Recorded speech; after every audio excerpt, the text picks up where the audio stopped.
You have to believe in your heart of hearts that the person that you're leaning into is valuable, is right, is worth it. And I think that's a huge distinction that will help a lot of people. Again, lean into who you are, but first you have to understand who that really is, and that's a never-ending game.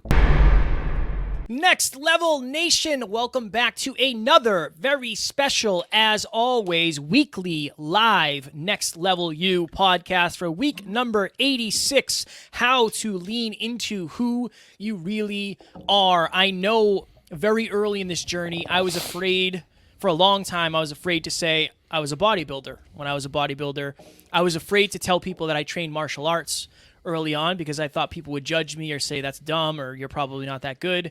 And then particularly talking about podcasting, I was terrified to tell people this is what I wanted to do for a living because I knew there'd be a lot of people who said, like, nobody makes money with podcasts. How are you going to do that?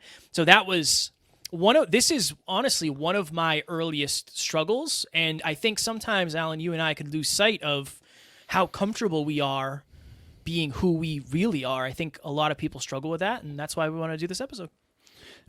One of the reasons we lose sight of that, too, is like right now we're live on Facebook, we're live on LinkedIn, and all of our friends and family, if they wanted to, could come and watch this. Many of them opt out of that, and they don't. But many of them do, and so we have 800 episodes and 86 weeks in a row going live on Facebook. I know it's one of the scariest things in the world to even post on Facebook when all your relatives and your intimate partner's relatives, they all are there. And so it's really important for us to remember how hard it was originally to actually be who we really are, especially as we started to really understand who we are. So I have a bonus, but I think it goes really well with the point that you just made. So I'm going to go there first. So okay, I'm gonna do my bonus point first. So for those of you who know, Taryn and I are engaged. I'm engaged to the love of my life, which is amazing. But we decided that we're not going to go the regular route and have a wedding and get married that way. We're going out to Colorado next August, and we're going to elope in Colorado, and we have photographers that are going to follow us around, and we're going to get a bunch of pictures, and we're going to get a bunch of video, and we're going to treat it like a honeymoon as well. And the reason I'm saying that is because in this instance, we leaned into who we really are. We released the expectations of other people, and we didn't allow ourselves to compare to, well, what is this person doing? What are these people doing? I know I told Taryn, I said, with all the love in the world, Taryn, I do care what my family thinks, but not that much, because at the end of the day, I'm getting married to you. I'm not getting married to them. And they're not the ones who are going through with this.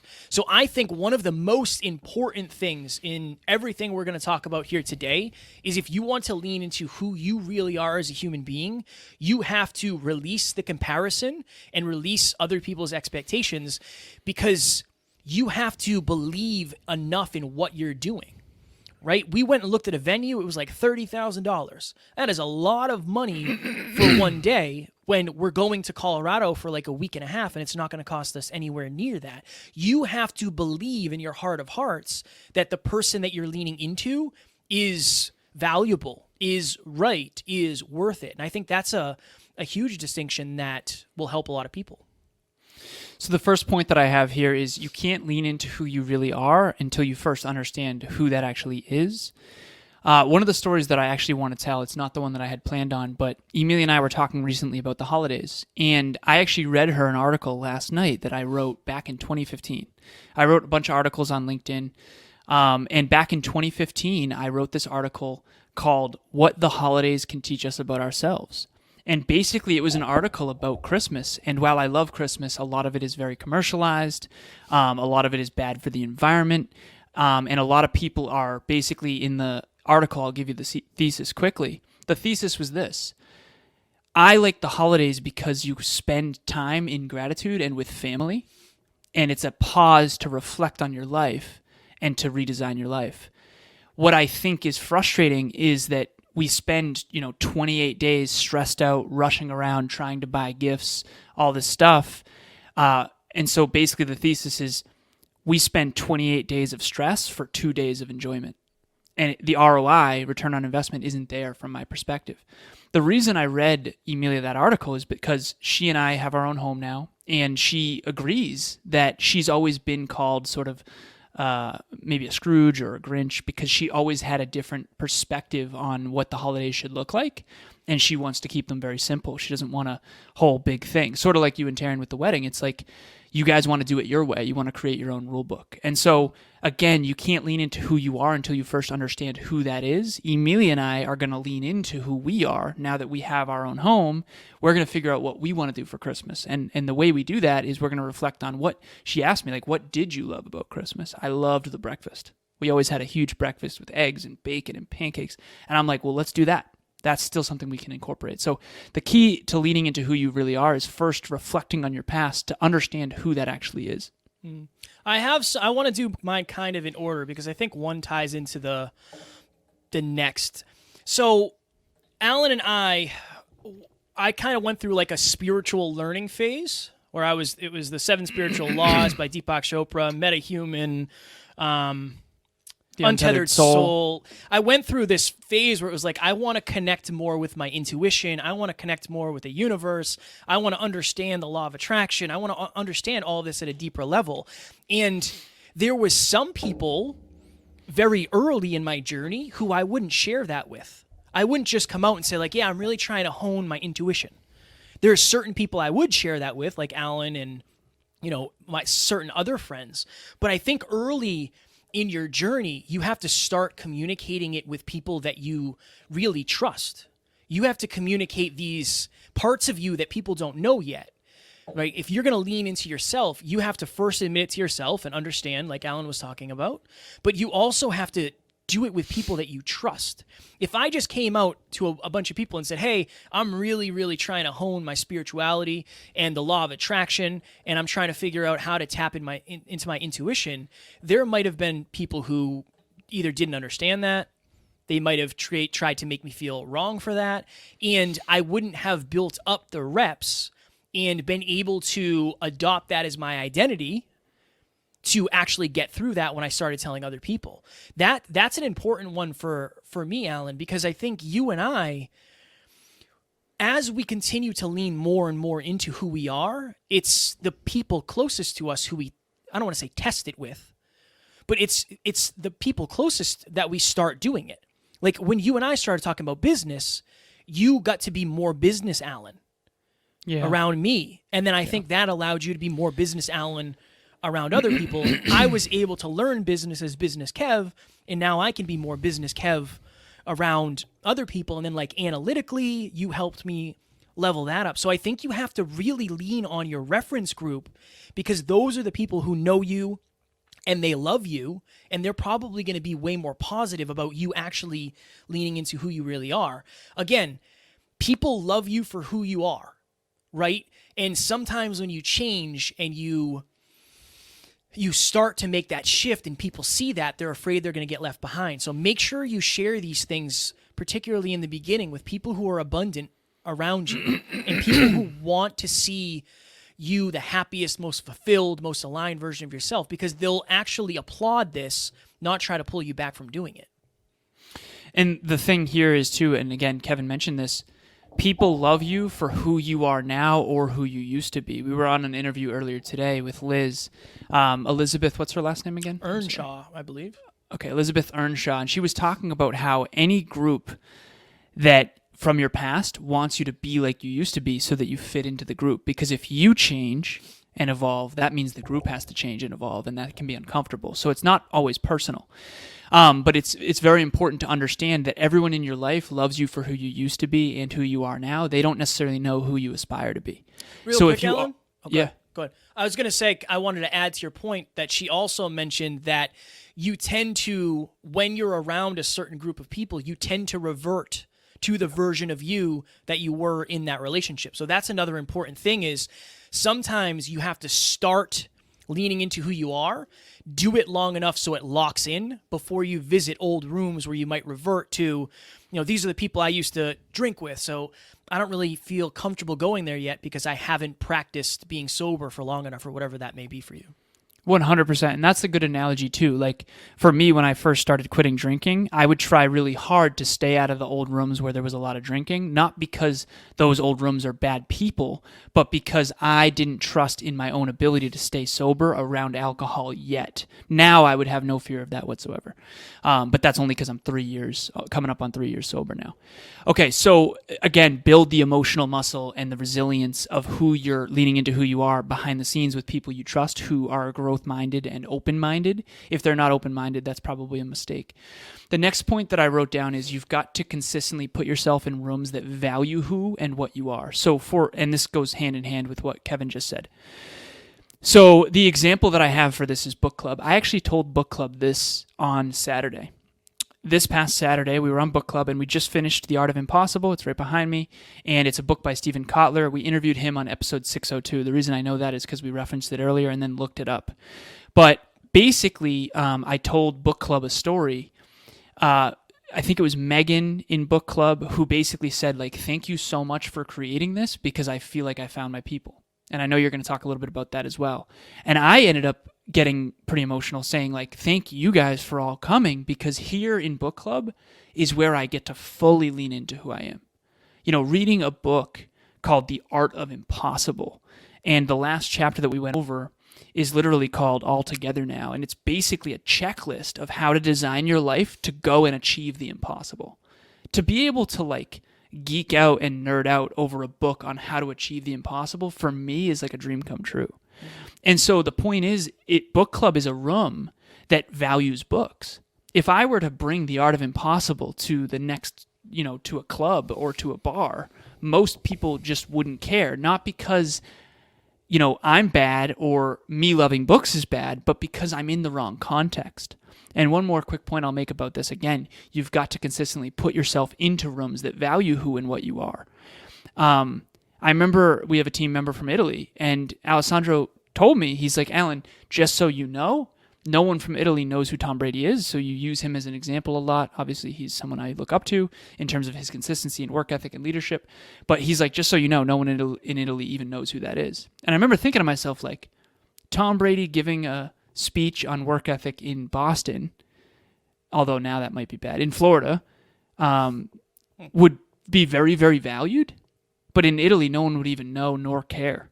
So he might make the mistake of thinking I'm not valuable, when in reality, no, you're just not valued in this particular context. And I think that's really important to understand. Just touching on your point about finding your people, finding your community, I've really boiled down, and this also goes to Alan's first point about self-awareness. For me, like, and I hope this comes through because I'm trying to lean more and more and more into who I actually am, but one part of me is all this, the speaking, podcasting, coaching, NLPS business, right? Then there's the mixed martial arts loving. I love fighting. I love boxing. I love anything combat. Huge fan. And then there's the rapping, writing part of me. So there's kind of like three different parts of me. And it was probably, 2.5 years ago where I felt really good. I leaned into the podcasting, speaking, coaching. That was awesome. And I said, you know what? I really want to start doing this rap thing. Like, I love rapping, but I'm honestly embarrassed to start releasing songs because I think people are going to think I'm garbage. But as I started leaning into it, opportunities started to present themselves. Eddie Pinero, when we were down, shout out to Eddie, EP, when we were down in Florida, I was like, hey man, it's kind of like a dream of mine to rap with you. Would you do it with me? And I ended up rapping with Eddie. And then it was later, but Mark Metry was like, hey man, I love music. Like, we should start rapping together. And I was like, wow, I'm rapping with Mark Metry. That's like the most random thing in the world. And then I got a buddy, shout out to Wally. Wally would come over when I lived in Worcester and we'd like just hang out and make songs together. And that only happened, that opportunity only presented itself because I started to lean into who I really was. I like rapping. Am I the best in the world? No, but I enjoy it. It's something I enjoy doing. I enjoy mixed martial arts. I have a buddy, shout out to Derek. Every time there's fights on, him and I DM each other. And say like, hey, who you picking tonight? And he'll be like, oh, he'll send me a screenshot. I'm picking these people, these people, these people. And it's like, that only happened because I kept leaning into who I really was. And again, you're not going to necessarily broadcast it like Alan and I do, but at some point you might. At some point you might want to. I'm proud of the things that I like, and I think it's important to share those things I'm proud with other people, and that lights me up. When you lean into who you are, the law of attraction starts to work more effectively. What inspires one person will also repel another, though. You got to understand that, and you have to learn how to be okay with that. As a matter of fact, I'm going to move over to my next point because of that. By the way, Kev, I just posted today on my story the picture of you, me, Eddie. Actually, you took the photo, but it's me, Alex, and Eddie, and that time, and hyperconscious is in the background. Mm. It's like interesting that you just brought that story up because I literally posted a picture on my story earlier today. Okay, you've got to identify where you're appeasing, even if it's just a little bit. So basically, this one, what's the example I want to use? Okay, so Emilia and I. Emilia loves to go to the gym in the morning. We love to go to the gym together. But she would ideally go in the morning. I adore going at night. I do my best work in the morning. So I had to kind of weigh this thing of like, okay, well, I love working out with my girlfriend. We get great workouts together. Unbelievable. But I don't like to go in the morning, and she does. And so we had to kind of agree, like, okay, you try going in the morning, I'll try going at night. Whereas I do think in the past, I might have appeased that because I was maybe afraid to lean into who I am. And if her or I were afraid to lean into who we are, we might not be able to live fully in alignment with our own goals, our own core aspirations, our own core values. And it goes deeper. So I've been doing fitness now for 7 years. She's fairly new to weight training. So early in the morning, anyone who studies neuroscience knows this, you only have a certain amount of willpower in a given day. Some people have tried to debunk this, but it's very, very rock solid at this point. The research is clear. This is why most people fall off their habits at night, because you only have so much willpower during the day. So usually, I make a joke, nothing good happens past 11 p.m. for the most part. That's when most people have vices, drugs, alcohol, you slip off your diet, whatever.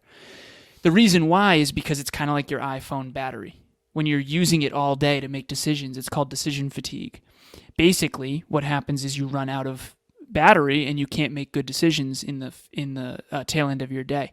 So for her, the reason she wants to go in the morning is because it takes a lot of willpower for her to go to the gym, whereas I have that habit more deeply ingrained because I've been going for 7 years. So I want to use my willpower to do things like write my book, answer emails, different things in the morning. So basically, you've got to identify where you're appeasing, even if it's just a little. See, me going to the gym in the morning doesn't seem like a big deal, but the point is that I want everyone out there to try to get closer and closer and closer to 10 out of 10 aligned. And eventually, I don't know, maybe Emilia will end up coming to the gym with me at night. That tends to be what happens.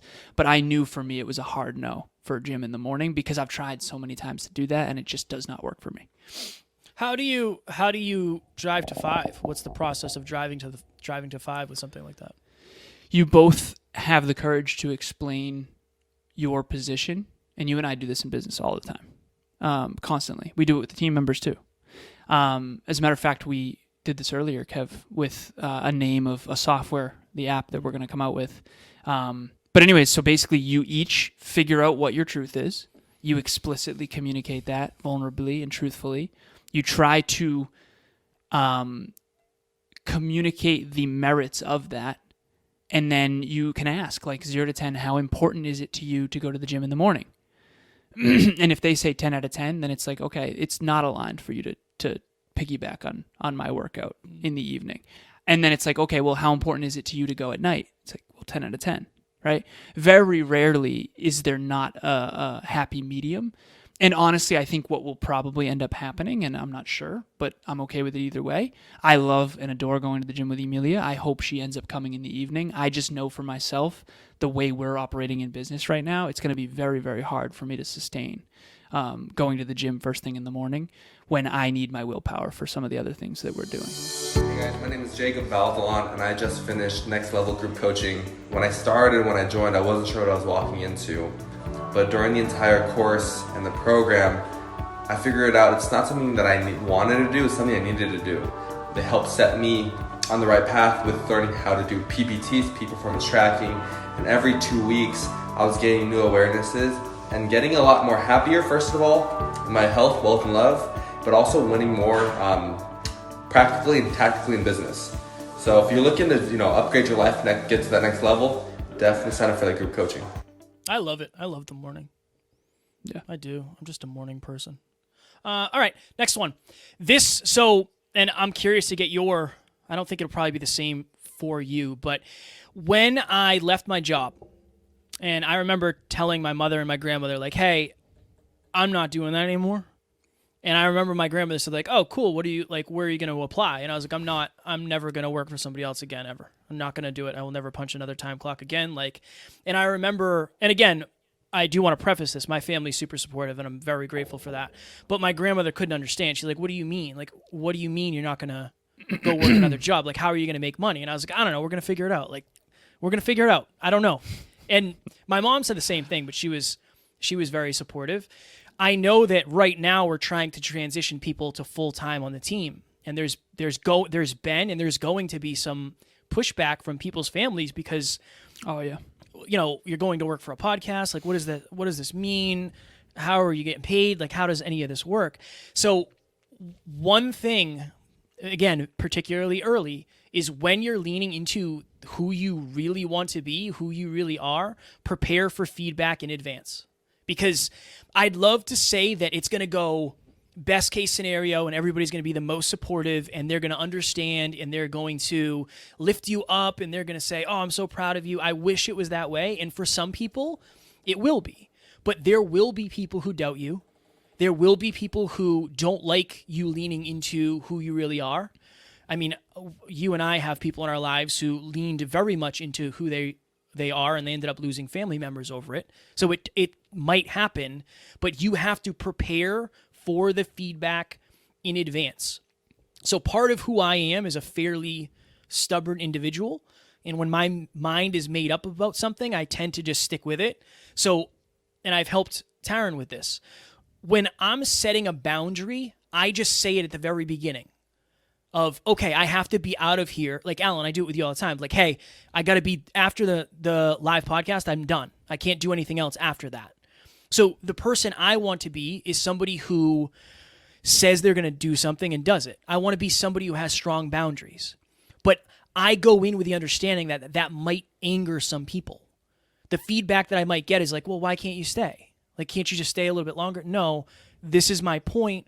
This is my boundary. I have to upkeep this. So if you go in with the feedback that you're going to get in mind, I think it's far easier not only to communicate your point, but also to stick with it. You'll hear a lot of times somebody sets a boundary, and then somebody pushes back on their boundary, and that boundary gets pushed back a little bit. I'll stay a little bit longer. I'll stay a little bit longer.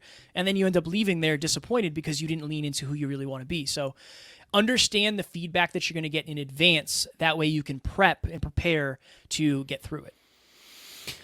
These are all very similar. The through line is very obvious here. The next one that I have is leaning into who you are is about staying in alignment, which means that not only do you have to know what that means in terms of core aspirations, core values, core beliefs, but you have to get better at saying no. And again, that's a lot of what Kevin just talked about with boundaries. But I'm talking about saying no in advance. So I'm going to tell a quick story here, and this person I genuinely think the world of, and anyone watching on video will know I just light up when I think of this person. Awesome human being. But he called me while I was in the gym last night, and he called me 2 times in a row. So when someone calls me, my phone never rings, but if I have AirPods in, for whatever reason, it did ring because it interrupted my music. And it was ringing in my AirPods. I think that's the thing. I got to figure that out. But he called me 2 times, and people don't normally call me 2 times in a row. And so I texted him. I said, basically, are you okay? Is everything okay? Something like that. I said, in the gym. Yeah. in gym, brother. Are you okay? ? He said, did you forget something? And I know this person, their birthday's in November like mine is. And he wanted me to say happy birthday to him. So he's being playful. And so I said, oh, yeah, totally. I basically said something along the lines of, I'll actually just read it because I want to be transparent with everybody. And I know he wouldn't mind me sharing this. I said, your B-day. I suck, brother. I'm sorry. In the gym. I can barely even remember mine. LOL. Happy belated, brother. 33 years young and just getting started. So the point, though, is that I want you to not just say no explicitly with your words. I want you to do that too. But I want you to say no with your actions. I do this often, and I think it's important. Why is it that none of us can get a hold of Jay Shetty right now? Is it because Jay Shetty isn't a good person? Is it because Jay Shetty doesn't want to help people? Is it because Jay Shetty dislikes people? No, of course not. Right? Of course not. We can't get a hold of him because if everyone on planet Earth could get a hold of him, he would lose his mind and he'd burn down. Now, Kevin's not famous. I'm not famous. Right? Jay Shetty has a much larger audience than we do currently. The point that I'm making is that Jay Shetty loves people and is a wonderful person, from what I can tell. I don't know him personally. From what I can tell and from what I've studied. But him having to say no with his actions and protect his consciousness, it's very, very important for all of us to understand that we all should be doing that, at least to some extent. Maybe we don't have to be as adamant as he does, because for anyone who is semi-famous or famous, they talk often about how they have to protect their consciousness. They have to have security cameras in their home. They have to, of course, right? But my question for everyone out there right now is, if you want to lean into who you really are, you have to learn how to say no. And you can't just say no with what you say. You have to say no with your actions. If I had picked up that phone call, I do not pick up the phone in the gym unless it's an absolute emergency. Period. It's a boundary. The answer is no. Unless it's an emergency, I will never pick up the phone when I'm in the gym. Period. That's a boundary that I've set. That's me staying in alignment with my goals, my core values, my core beliefs. And by the way, I don't expect anyone to pick up the phone when they're in the gym when I call, again, unless it's an emergency, which is, by the way, why I texted and said, "Are you okay?" All right? So until you're willing to have boundaries like that, and until you're willing to be disliked, potentially disliked. This person understands because I talked to him in advance about this. But until you're willing to have that level of saying no and get that good at saying no, not just with your words, but with your actions, you're going to have a lot of trouble not getting derailed and leaning into who you really are. What do you think? So judging by that, it's like who you really are has one side of the coin, but then it has the response to that on the other side. So it's like you want to be the most productive, high-achieving, maximizing potential human being. That's the person that you really are, but you're willing to pay the price on the other side of that. Yeah. Why do you think that's so hard for other people, including myself? Like, that's definitely something I've struggled with, but how did you get through setting those boundaries? Honestly, I appreciate the question, Kev. I don't think I've ever been good at this. I think I've just recently had to get good at it through massive pain over time. I feel very grateful at this point to have so many clients and to have so many listeners and to have so many followers, and genuinely. But I realized very quickly that if I serve everyone else at the expense of my own goals, like being in the gym, then, well, let me tell you this. I've never shared this publicly. Back in college, I was everybody's friend, and I knew everybody. There was 12 fraternities on campus. I was in one of them. I was friends with all the different types. I was friends with the athletes. I was friends with everybody. And I remember someone came up to me and said, "Alan, you're hands down the most popular person at this school."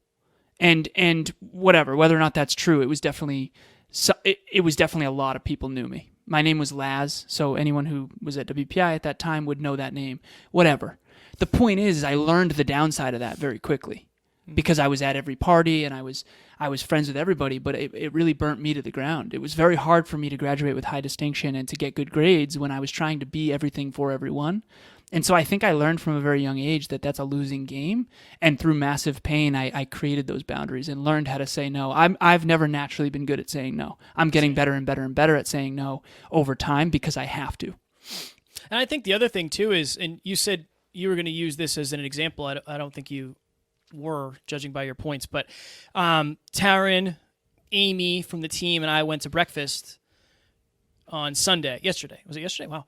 And we were in the town that you live in, and like I literally would never even think to text you. But that just speaks to what happens when you lean into who you really are. Like I know Alan at a deeper level than most humans, maybe other than Emilia. I know you probably deeper than anybody else. So it's like, you and I would not be friends like we are if we weren't working together. But that's an important thing to know. And I think that's you being who you really are.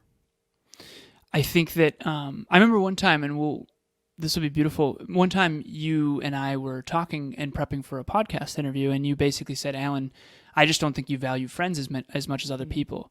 And I remember basically saying that's not true at all. And the truth is that I value this friendship I'm talking about. I value this person honestly more than most of his other friends. The problem is, or the challenge is that I value my mission more. Just because I value my mission at a level 10 and this relationship at a level, 8, right. I have bigger goals and dreams than most people, and I don't say that to brag or anything like that. The point is that if you're aiming really, really high, it's going to be very hard. The analogy that I like to use is like an Olympic athlete. Olympic athletes only compete once every 4 years, and they're competing against the best in the world. And who I really am, whether I'm not an Olympic athlete, but like I treat myself that same way. And anyone who knows me well, like you, knows that, you know? And so someone like this friend from home who I genuinely adore and light up every time I talk to and light up every time I see him, because he goes to the same gym as me, he knows how much I love him and value him. That does not mean that I'm going to spend a lot of time with him, because time is the one asset I don't have any more of. And I'm focused on maximizing my potential. And so, yeah, you and I, spend more time together because we're on the same mission. Right.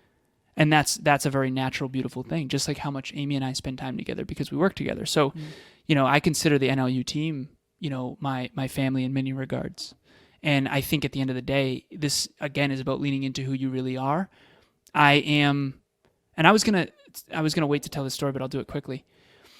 When I was a little kid, I had a dear friend of mine. We grew up together. We spent all this time together. His name was Kiki. And when we were little kids, we dreamt of having a company together. It was going to be called LazCorp. My last name was Lazaros. His last name was Corton. And we were going to have this company, and it was going to be Musket, the American Revolution. We were going to make video games. And the first video game was going to be Musket, the American Revolution. It was going to be, a first-person shooter. We're like, 11 or whatever. And I remember him one time basically saying, Alan, you don't got to be the best at everything. And I was a little kid, and this was my little ego-driven child's version of I want to maximize my potential. But it came out little ego child version, which was, no, Kiki, you don't have to be the best at everything. I do. That was my little child version of I have to maximize my potential. And I now understand that. It was an ego, little arrogant version of it. But it's the same thread. I don't know how to explain it. I have to maximize my potential. I have to. It's potential is one of my favorite words in the world. And so again, that's me knowing myself.